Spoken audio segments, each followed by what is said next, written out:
Vamos, irmãos, aproveitar esse tempo que nós não estamos estudando o nosso tema maior aí das células, dos pequenos grupos. E como nós temos aí até o final do mês de janeiro, eu resolvi trazer uma série de sermões aqui, até o final do mês, acerca de batalha espiritual.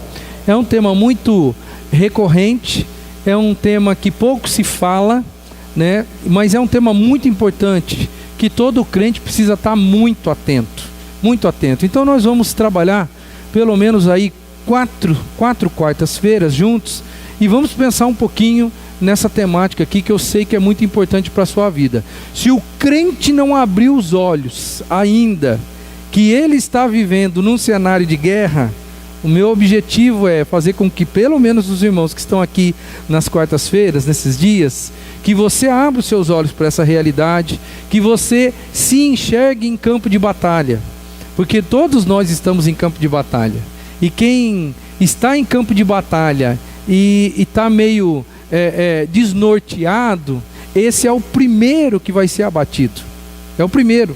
Quem está consciente que está num campo de batalha, esse fica bem esperto, espiritualmente falando. E esse, a tendência de não ser abatido é muito grande. A tendência de não ser abatido.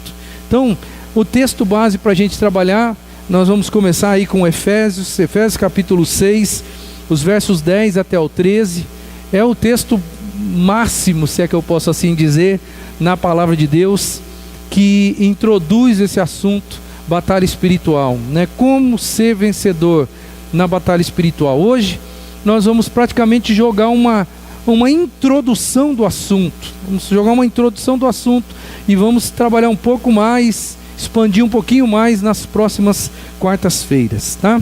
Então diz assim a palavra do Senhor, Efésios capítulo 6, versos 10 até o verso 13. Finalmente, fortaleçam-se no Senhor e no seu forte poder. Vistam toda a armadura de Deus, para poderem ficar firmes contra as ciladas do diabo. Pois a nossa luta não é contra seres humanos, mas contra os poderes e autoridades, contra os dominadores deste mundo de trevas, contra as forças espirituais do mal nas regiões celestiais. Por isso, vistam toda a armadura de Deus, para que possam resistir no dia mau e permanecer inabaláveis depois de terem feito tudo. Eu imagino que você já tenha lido esse texto várias vezes. Eu imagino que você já deva ter ouvido mensagens e pregações em cima desse texto várias vezes, principalmente da continuação do texto, aonde vai explicitar, vai se falar sobre a armadura que Deus nos dá para nós nos protegermos das ciladas do nosso inimigo, conforme diz o texto. Então, nós vamos nos propor aqui nas próximas quartas-feiras dar entre aspas, uma receita para você, para como que você deve se portar, para você permanecer firme, para você vencer a sua batalha espiritual. Cada um de nós está vivendo uma batalha pessoal, individual. Então, para que você permaneça firme, nós vamos dar algumas dicas aqui. Mas, a título introdutório, né? Eu não sei se você já fez isso, mas se você olhar para a carta do apóstolo Paulo aos Efésios, desde o início da carta, nós podemos colocar a carta em pequenos blocos. E é engraçado que ele fala do propósito eterno. Já no início da carta ele fala do propósito eterno de Deus em salvar a mim e a você. Ele vai falar do selo do Espírito, vai falar da garantia que Deus colocou no nosso coração, na nossa alma, né, de que nós podemos ter certeza da nossa salvação. Fala do selo do Espírito. Aí ele vai além e vai dizer que Deus nos tirou da morte espiritual, né, e nos fez sentar em lugares elevados. Se você pegar o livro, a carta aos Efésios, você vai ver que existe essa sequência. Depois ele vai falar que nós temos que viver juntos. Parece que tem aí uma certa progressão. que nós temos que viver juntos, já que nós estamos em lugares, fomos tirados das trevas, fomos colocados em lugares mais elevados. Agora a proposta é, todos que estão vivendo nesse lugar elevado, vamos nos juntar, vamos nos unir, vamos ter santidade na nossa vida, vamos trabalharmos para termos a plenitude do Espírito Santo agindo na nossa vida, vamos nos santificar, vamos fazer jus àquilo que Deus fez conosco, nos tirou das trevas e nos colocou em lugares altos, né? Que além de viver em unidade, que nós podemos, que Deus nos dá a graça de podermos viver em paz. E aí essa paz ele vai colocar paz na família, e depois ele vai até expandir isso, falou, paz no trabalho. Essa é a sequência da carta do apóstolo Paulo. E aí no final da carta, no final, é bom que você entenda isso, ele está escrevendo uma carta para uma igreja, ele está escrevendo a carta para um irmão na fé, ele está escrevendo a carta para alguém exatamente como você, uma igreja que está sendo perseguida, porque a igreja de Éfeso, desde o início, desde a sua implantação, ela vai ter as suas perseguições, vai ter as suas dificuldades. Também no livro de Apocalipse, essa igreja é citada, e ela está vivendo um tempo muito difícil, muito difícil. E o apóstolo Paulo vai colocar como último conselho, última exortação na carta, ele vai falar da batalha espiritual. Geralmente quando você quer deixar uma mensagem muito viva no coração da pessoa, se você vai passar muitas informações, a coisa mais importante você deixa por último, né? Por quê? Porque você quer que a pessoa não se esqueça da última informação. A última informação é a que mais fica na mente. E o apóstolo Paulo, ele falou de várias coisas na carta, mas ele deixou essa questão de batalha espiritual para ser tratada bem no finalzinho. Então ele nos transporta, irmãos, para um lugar de batalha. E embora nós tenhamos saído, né, lá das trevas e fomos colocados em lugares altos, nestes lugares altos nós estamos travando a nossa batalha espiritual do dia a dia. E ele vai deixar claro para a gente, olha, o ambiente não é muito propício para a gente. Não é muito propício. Vamos ler de novo. Vamos ler de novo para você, mais uma vez, pegar a essência do que o apóstolo Paulo está falando para aquela igreja. Portanto, lembrem-se de que anteriormente... Estou aqui em outro texto já. Finalmente, fortaleçam-se no Senhor e no seu forte poder. Vistam toda a armadura de Deus para poderem ficar firmes contra as ciladas do diabo. Pois a nossa luta não é contra seres humanos, mas contra os poderes e autoridades, contra os dominadores deste mundo de trevas, contra as forças espirituais do mal nas regiões celestiais. Por isso, vistam toda a armadura de Deus, para que possam resistir no dia mau e permanecer inabaláveis depois de terem feito tudo. O conselho é prático, ele diz como eu devo me comportar, e ele diz que eu só vou ficar de pé se eu realmente transformar em prática aquilo que ele vai propor. Depois ele vai falar da armadura de Deus. Coloque a armadura, meu irmão, porque o seu cenário é de batalha. Coloque a armadura, meu irmão, porque senão você pensa que não, mas você vai cair. Fortaleça-se, diz o texto, no Senhor e no seu forte poder. No poder do Senhor. Porque eu e você sozinhos, irmãos, nós somos alvo fácil para o nosso inimigo na nossa batalha. Todo cristão precisaria ter a consciência plena de que está andando com um grande alvo no peito. Um grande alvo no peito. A maioria dos cristãos, eles imaginam que isso não está acontecendo, mas essa é uma realidade. Jesus falou muito acerca do diabo, e o apóstolo Paulo também nos alertou que nós estamos vivendo um momento, na nossa vida aqui, física, nós estamos vivendo uma batalha espiritual do início ao fim. O que o apóstolo Paulo queria deixar claro com isso? Que a vida cristã, ela não é um mar de rosas. Muito pelo contrário. Ela não é colônia de férias. Muitas pessoas que vivem num mundo desgraçado, depois que elas se convertem, elas imaginam que a conversão vai transportá-las de um mundo desgraçado para um mundo colorido, onde não existe mais nenhum tipo de problema. E isso não é a realidade espiritual. No mundo real, no mundo espiritual, o mundo espiritual é um campo de batalha. Eu não sei se você enxerga isso, mas você precisaria enxergar. O apóstolo Paulo quer dizer para a gente, olha, a vida cristã não é uma ilha de descanso, não. Não é um lugar onde você chegou e agora está tudo tranquilo, seus problemas acabaram.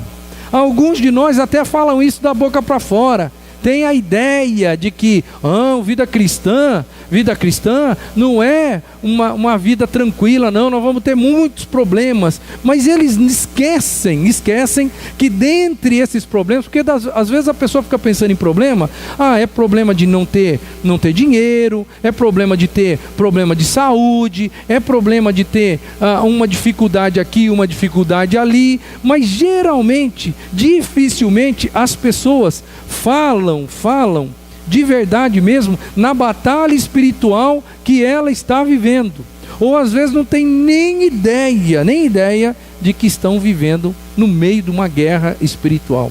Então, vida cristã não é ilha de descanso, não. Vida cristã é arena de luta. Vida cristã é campo de batalha. Quem não se deu conta disso, corre um sério risco de um dia vir a cair. Duas atitudes perigosas em relação a essa ideia de batalha espiritual. Primeiro, subestimar o inimigo.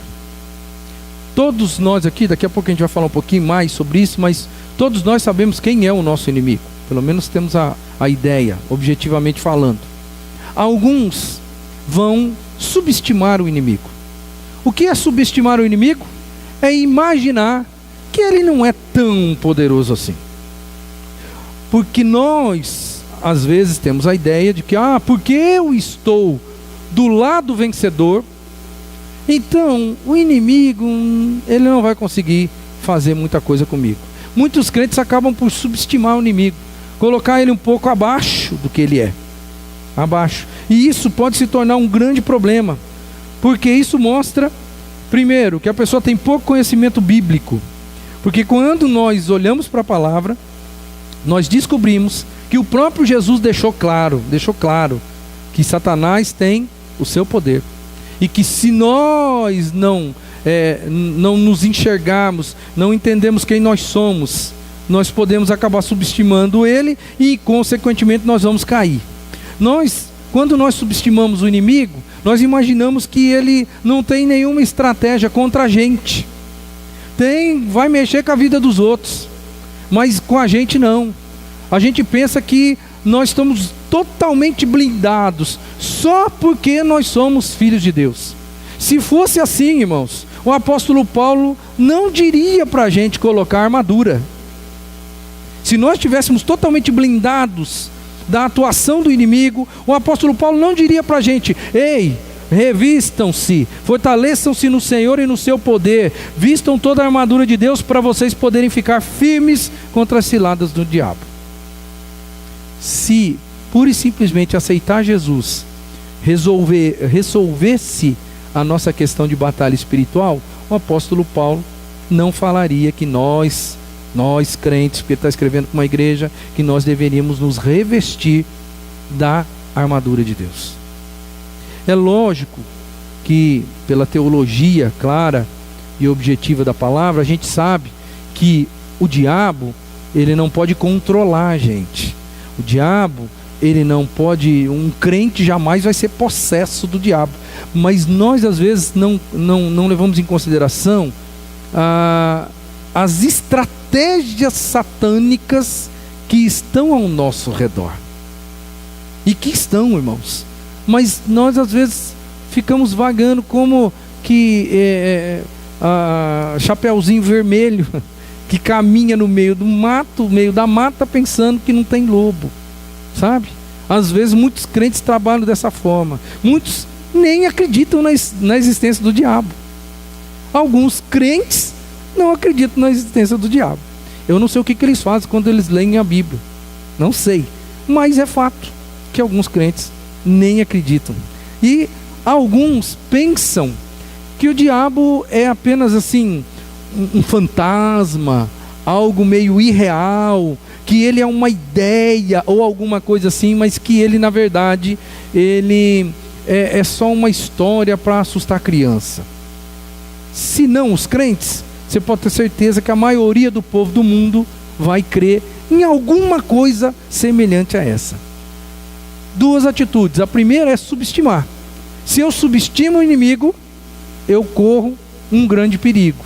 Mas a outra, e aí é um pouquinho mais parecido com o que muitos de nós, principalmente crentes, acabam fazendo, superestimando o diabo.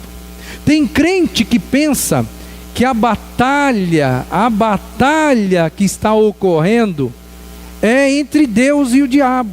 E tem gente que pensa que Deus está nesse nível e o diabo está no mesmo nível que Deus, e eles estão lá travando as batalhas entre Deus e o demônio. E a Bíblia não aponta para isso. A Bíblia não fala nunca. A Bíblia, muito pelo contrário, ela exalta um Deus criador, soberano, governador de todas as coisas, um Deus que tem tudo debaixo do seu pé. Mas a Bíblia diz que o diabo, num nível muito abaixo disso, ele guerreia, e guerreia contra nós, seres humanos. Eu preciso me revestir da força de Deus para eu ficar. É engraçado que alguns textos vão falar de guerras entre anjos e demônios. Anjo e o diabo. Mas nunca, não cometa essa insanidade de pensar que Deus e o diabo estão travando uma batalha de titãs. Porque o diabo está muito abaixo de Deus. Muito mesmo, tá? Então, não superestime o diabo. Porque tem gente que vê o diabo em tudo. E aí é outro grande problema na vida das pessoas. Essas pessoas acabam por falar mais no diabo do que em Deus, às vezes até mesmo dentro da igreja. Tem algumas igrejas que o personagem principal é o diabo. Porque tudo que se faz, parece que existe uma figura central ali, que não está sendo cultuada, mas está sendo enfocada de uma maneira com que não deveria ser, na verdade. Dão mais ênfase no diabo do que em Cristo, Salvador da humanidade. Nós não podemos perder de vista, quem tem toda a autoridade neste mundo é Deus, é Jesus Cristo, que triunfou sobre o diabo. A própria Bíblia diz isso. Como então ser um vencedor na batalha espiritual? Primeira coisa que é importante, nós temos que conhecer um inimigo, irmãos. Se você quer ser vitorioso em uma batalha, você precisa conhecer um inimigo. Então, num primeiro lugar, quem não é o nosso inimigo? Porque eu preciso conhecer o inimigo, certo? Então, em primeiro lugar aqui, quem não é nosso inimigo? As pessoas. As pessoas não são os nossos inimigos. Só que o problema é que o diabo usa as pessoas. E nós não enxergamos o diabo, nós enxergamos as pessoas que estão sendo usadas pelo diabo. Eu costumo chamar que elas são marionetes do diabo. Você já viu um marionete, não é mesmo? É um ser que não tem vida, mas alguém o manipula, alguém fala em seu nome e alguém parece que dá vida para aquele indivíduozinho lá, um marionete. É bom que a gente não perca de vista isso. Porque o que acontece? Quando o diabo usa, porque o diabo usa as pessoas. Ele manipula as pessoas. Ele engana as pessoas. Ele usa as pessoas para que as pessoas façam a vontade dele. Quando o diabo faz isso, eu e você precisamos fazer entender muito, de uma maneira muito clara, e dividirmos as coisas. Entendemos o que é ser humano e o que é a força diabólica, sedutora, satânica que está por trás daquele negócio. Aí eu preciso olhar para as pessoas e entender que a minha luta, conforme diz o texto que nós lemos aqui, não é contra a carne ou contra o sangue, na sua tradução. Na minha, já vai dizer contra seres humanos. Eu não luto contra pessoas, eu luto contra o governo espiritual que está atrás da pessoa, que na minha tradução vai dizer contra poderes e autoridades, contra os dominadores deste mundo de trevas, contra as forças espirituais do mal nas regiões celestiais. Então o meu inimigo não são as pessoas, ou não é as pessoas, mas sim o diabo e os seus demônios, que se articulam para fazer com que as pessoas façam algo em prol diabólico. Por que eu estou batendo em cima disso? Porque a nossa tendência é lutar contra a pessoa. A nossa tendência é agredir a pessoa que está sendo usada pelo inimigo. Nós temos muita dificuldade com isso. Como se vence a guerra espiritual? Se vence no campo espiritual. Mas às vezes nós nos confundimos e queremos vencer no campo físico, no campo visível. E aí o indivíduo que está sendo usado pelo diabo, que nos tira o sono, que nos tira o sossego, que nos tira a paz, nós começamos a odiar o indivíduo. Começamos a falar mal do indivíduo. E nós não dobramos os nossos joelhos para vencermos essa batalha no nível espiritual, né? Quem de repente está tirando seu sono ultimamente? Quem é que está sendo manipulado? Que você tem convicção, né? Claro, não vai ficar aí também agora pensando que tudo que está acontecendo é o diabo, né? Mas quem que você tem consciência plena de que de repente está sendo usado, manipulado pelo diabo para tirar sua paz, para tirar seu sossego, para fazer você sair do caminho de Deus, para fazer alguma coisa de ruim contra você? Você precisa separar as coisas, e você precisa amar aquela pessoa, e você precisa entrar na batalha espiritual para que aquela pessoa seja liberta desse poder satânico, porque ela está sendo usada, porque ela não sabe isso. Ela não entende isso, principalmente se ela for do mundo.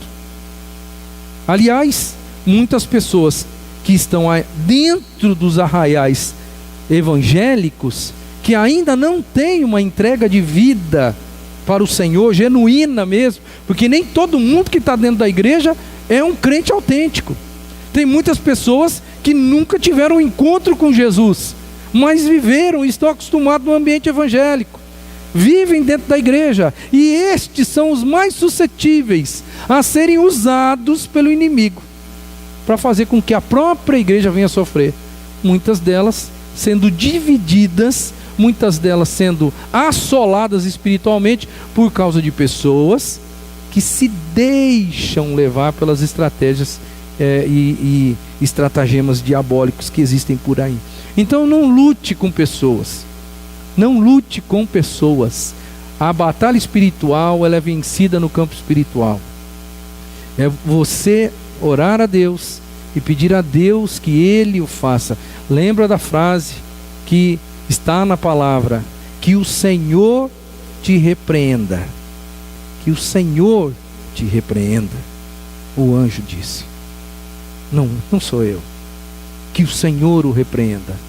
A ideia que você precisa ter fixa na cabeça é que você não luta contra pessoas.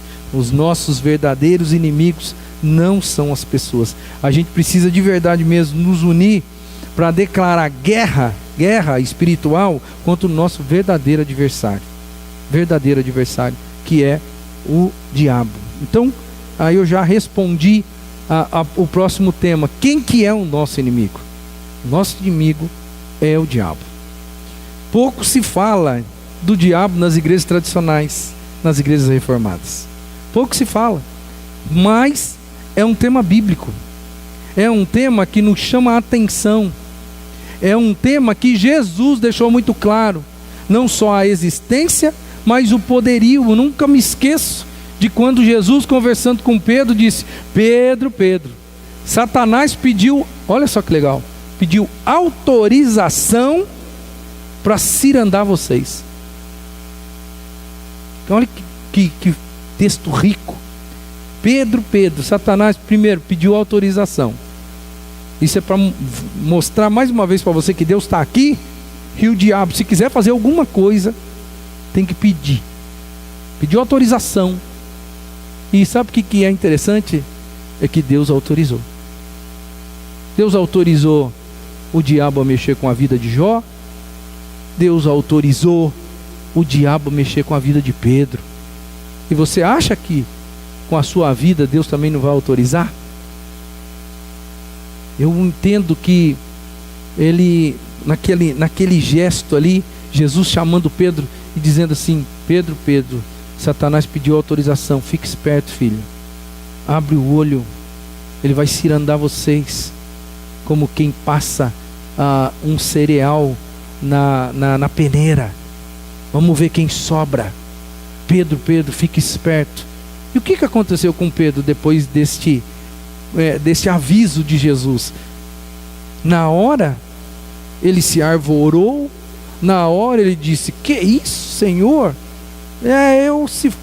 Eu vou até a morte pelo Senhor, até a morte se for preciso. E Jesus falou assim: Pedro, hoje mesmo, antes que o galo cante, você já vai ter me negado 3 vezes. Pedro não deu a importância na palavra de Jesus para ele. Pouco se prega do diabo, irmãos, dentro das igrejas tradicionais, mas a gente precisa conhecer o nosso inimigo. Aliás, tem uma coisa interessante que eu acho que é para a gente pensar um pouquinho. Nas igrejas pentecostais, muito se vê, ou muito se fala das questões demoníacas. E tem uma coisa que eu acho que é positiva nisso, porque quando o indivíduo pentecostal vê com os próprios olhos uma pessoa caindo possessa no meio de um culto, ou em algum outro lugar, quando ele vê com os próprios olhos o que o diabo é capaz de fazer com a vida de um ser humano, ele começa a parar um pouquinho e prestar mais atenção no mundo espiritual, e ele começa a crer de uma forma muito mais forte na existência do diabo.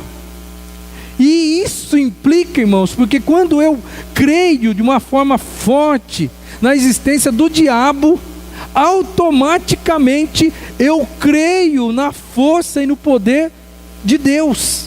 Porque o diabo, quem falou do diabo para nós foi Jesus. Quem falou do diabo, quem trouxe a temática diabo para a humanidade foi Deus. Então, quando eu enxergo o diabo, é impossível eu não crer em Deus. Porque as pessoas fazem uma conta muito rápida: se o diabo existe, Deus existe. É rapidinho. É por isso que parece que existe um certo fervor, se é que eu posso assim dizer.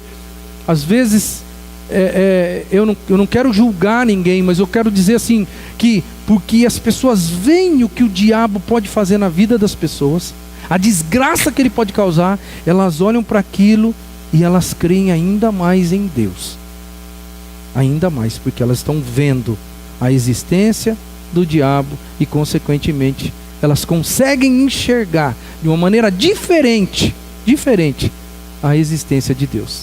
E nós que às vezes só ficamos aqui fazendo conjecturas acerca das coisas abençoadoras da palavra, fazendo conjecturas acerca das exortações bíblicas, e nunca colocamos de fato, né, que nós estamos vivendo uma batalha espiritual, que o nosso inimigo, como o apóstolo Paulo fez, que o nosso inimigo é feroz, como Jesus fez, abrindo os olhos dos discípulos, dizendo: ei, fique esperto, porque o terreno que vocês estão pisando é pantanoso.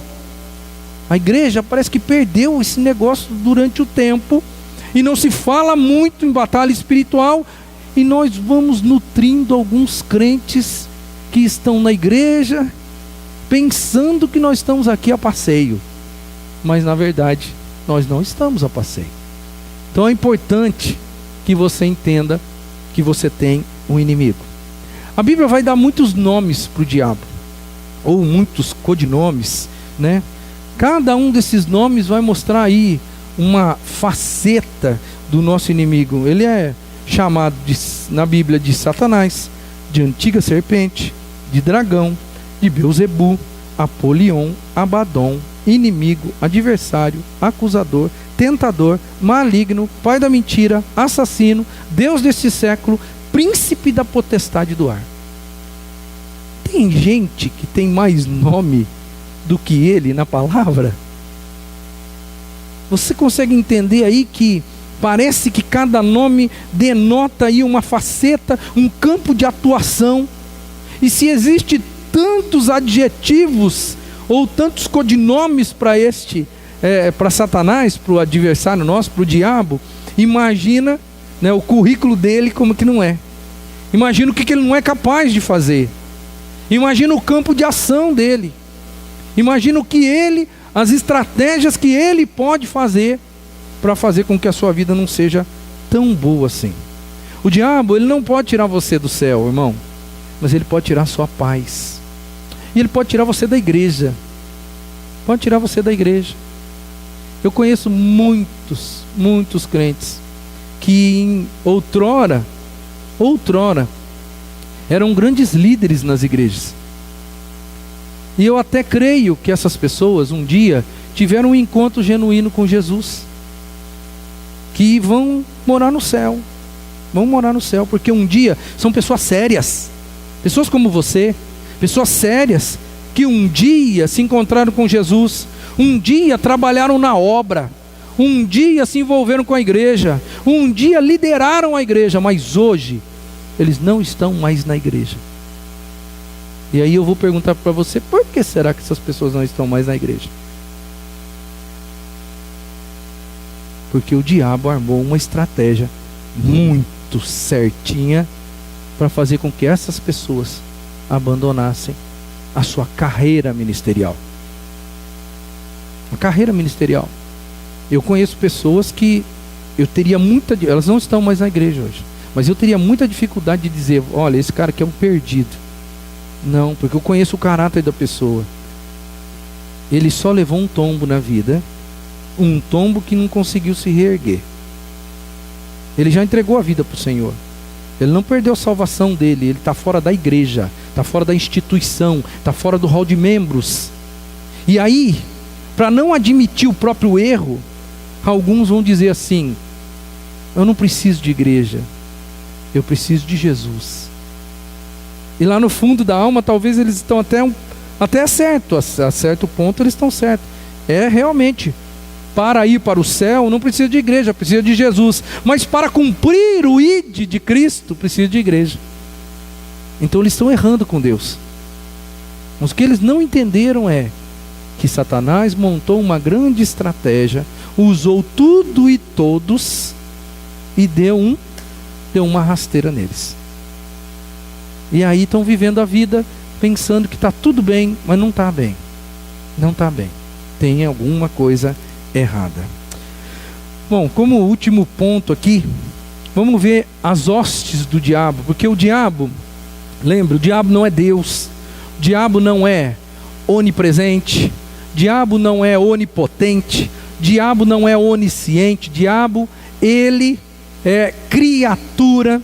O diabo não tem os poderes de Deus. Então como é que ele faz para que consiga se enredar em todos os momentos da vida da pessoa, consiga saber de todas as coisas, consiga elaborar estratégias para derrubar individualmente cada uma das pessoas? Aí então a gente tem que entender que o diabo não age sozinho, irmãos. Que existe no mundo espiritual, né, uma hierarquia. Existem demônios e demônios. A Bíblia aponta para uma hierarquia diabólica. Assim como existe no céu, existe uma hierarquia de anjos, arcanjos, serafins, querubins. Existe o demônio, o que nós chamamos de diabo, que é o chefe de todos, digamos assim, e existe os seus demônios. Logo, ele não sabe todas as coisas, mas ele tem, digamos assim, um sistema de comunicação muito grande, porque a Bíblia vai dizer que o mundo jaz em quem? Em quem? No maligno. O mundo está no maligno. Logo, o maligno está no mundo. E se ele não é onisciente, se ele não é onipotente, se ele não é onipresente, eu tenho que entender que existe uma organização diabólica. Existem os demônios. Por isso que nós, como cristãos, nós precisamos entender que é assim que funciona. Que o diabo, nosso adversário, anda ao derredor procurando a quem tragar. A mim e você. É engraçado que quando você passa por uma experiência de exorcismo, eu não sei se você já passou por essa experiência, mas quando você passa por uma experiência de exorcismo, e quando a pessoa não tem um demônio só, e existem muitos casos desse jeito, aliás, Jesus mesmo disse isso de uma maneira muito clara nas Escrituras, que disse que olha, não adianta nada expulsar o demônio aqui, e deixar a casa limpinha, bonitinha, porque se essa casa não for preenchida com o poder de Deus e com o Espírito Santo de Deus, o que vai acontecer? Vai vir mais 7. Então isso mostra pra gente que existem vários demônios. Vários demônios. E quando você passa por uma experiência de exorcismo, é uma coisa muito interessante, porque você vê isso na prática. Você começa a expulsar o demônio do indivíduo, e aí você percebe que saiu. Eu não sei se você já participou disso, mas você percebe que o demônio saiu, né? Fica evidente que alguma coisa aconteceu, que o demônio saiu. Só que o indivíduo não está liberto. Não está liberto. Aí você descobre naquele momento, só naquele momento, que não tinha só um, que tinha mais. Aí qual que é a estratégia? E eu já vi gente fazer isso, né? Você conversa com a pessoa que está possessa e pergunta para o demônio: quem é que manda aí? De todo mundo que está aí dentro, de todos os demônios que estão aí dentro, eu quero saber quem é o chefe. E acredite, ele vai responder para você. Ou se você falar, eu quero falar com o chefe vem. E aí você expulsa o chefe. E quando você expulsa o chefe, os outros vão embora. Existe uma hierarquia no mundo espiritual. Eu estou falando isso para você porque eu vi isso. Eu participei disso. Não é um negócio assim, eu ouvi dizer, e isso, aquilo. Não. É assim que a coisa funciona. Existe uma hierarquia. Então o diabo ele não sabe tudo, mas tem um demoninho por aí que sabe alguma coisa a seu respeito. Ele sabe das suas preferências. Ele sabe dos seus pecados. Ele sabe aonde é a parte mais frágil na sua vida espiritual. Ele sabe aonde você é infiel com Deus. Ele sabe tudo. E essa organização, ela vai minar a gente. É por isso que o apóstolo Paulo falou: vistam a armadura de Deus, para vocês permanecerem firmes, porque vocês estão lutando, e a luta de vocês não é contra a carne, não é contra pessoas. A luta de vocês é contra os dominadores deste mundo de trevas. É um cenário ruim, irmãos? É um cenário ruim. É um cenário de luta? É um cenário de luta. Mas é o cenário real. Muitos não estão acordados para essa realidade, mas é onde você está enfiado. E sabe uma coisa? Quando você se tornou filho de Deus, você foi para um lado do campo de batalha. Você tomou posição do lado de Deus. E agora a guerra continua. A guerra continua na sua vida. Então não se esqueça que as hostes do inimigo, existe aí uma estratificação de poder. Não está tudo na mão do diabo só, não. Tem muitos demônios que acabam se é que eu posso dizer, se conversando, trocando informações e fazendo isso, fazendo aquilo. Tudo para fazer com que o crente caia, tudo para fazer com que o mundano permaneça no mundo. Permaneça no mundo. São detalhes que, se os seus olhos espirituais estiverem abertos, você percebe. A gente, como pastor, passa por muitas coisas interessantes na vida. É incrível como, por exemplo, hoje eu fui no Napoleão. E hoje eu fui conversar com o sobrinho do Napoleão, com o neto do Napoleão, que não está bem. E ele não está bem espiritualmente falando. O Napoleão é testemunha. Eu sentei lá, a gente ficou jogando conversa fora uns 10 minutos, né? Aquela coisa normal de uma visita. Daqui a pouco, um menino veio. Um menino, todas as vezes que eu fui na casa do Napoleão, nesses 2 anos, ele nunca parou para me ouvir. Hoje ele parou para me ouvir. Hoje ele sentou. E hoje eu falei de Jesus para ele. Mas o Napoleão sabe muito bem porque ele estava lá. Enquanto eu estava falando com o Napoleão, antes não aconteceu, com o menino, antes não aconteceu nada. Mas quando eu comecei a falar com o menino, 2 ou 3 minutos depois, toca a campainha lá fora, insistentemente, ao ponto do Napoleão ter que sair, até num momento de oração, para ir atender quem estava lá. Daqui a pouco também, no meio da conversa, toca o telefone também. Engraçado que antes não aconteceu nada. Nada. Mas na hora ali que você está falando de Jesus para a pessoa, sempre tem alguma coisa que acontece para tirar o foco. E isso não é só do que aconteceu hoje, não. Poderia ficar contando várias coisas aqui do que já aconteceu na minha vida como ministro do Evangelho. E eu sei que você também tem uma história parecida com essa. Se você já falou de Jesus para alguém. É aquela história, você quando era novo convertido, e ia querer vir para a igreja, e aí na hora que você queria vir para a igreja, um parente seu aparecia no domingo, exatamente na hora que você está querendo sair para ir na igreja. E a gente pensa que essas coisas acontecem assim, ó. Isso daí é uma simples coincidência. Não é assim, irmãos. Nós estamos vivendo e estamos batalhando contra uma estrutura demoníaca montada para derrubar os irmãos, para fazer com que a gente caia, e montada para fazer com que quem está perdido continue indo vagarosamente para o inferno. Existe uma estrutura desse jeito, não tem jeito. Uma pessoa que não está em Cristo, ela está sob poder de Satanás. Tem 2 textos aqui, com esses 2 textos eu começo a fechar a mensagem de hoje. A Bíblia é muito clara em deixar isso evidente.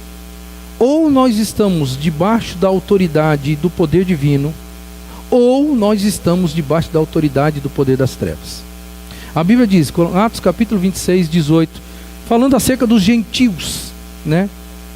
Para abrir-lhes os olhos e convertê-los das trevas para a luz, e do poder de Satanás para Deus, a fim de que recebam o perdão dos pecados e herança entre os que são santificados pela fé em mim, diz a palavra.